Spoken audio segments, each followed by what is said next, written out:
So this discussion is very interesting. So with Mendelian genetics, it is very much still relevant. It's the basis that we know everything, even though we can take our DNA and get it sequenced pretty fairly simple. Um, there's still a look at like predicting certain um, phenotypes within children. That's not with an unborn child. You can't go ahead and sequence their DNA. You'd have to actually, it's a lot of probability in seeing what you're going to get, how genes are going to recombine. Um, so it's not completely out of date.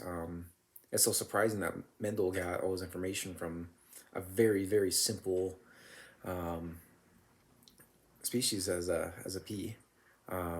Not honestly a miracle that he was able to find such a simple organism to study genetics on. Otherwise, he probably just been confused by everything, and we probably wouldn't have our understanding of genetics that we do today. Um, and I still think it's going to be something that's going to be relevant within the next 20 years, especially with the technologies arriving.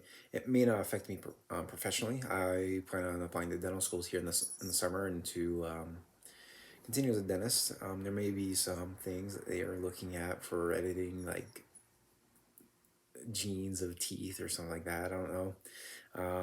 They could take out the gene that makes wisdom teeth. I don't know, but that's a lot of stuff that hasn't been found yet, and maybe that's a possibility that that could be an option here soon, especially with all the technology like we were talking last week about completely deleting like 20 an extra chromosome from a genome.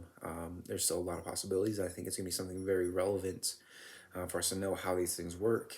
Um, Maybe not so much from a professional standpoint, but also from a treatment standpoint. It's going to be probably widely marketed.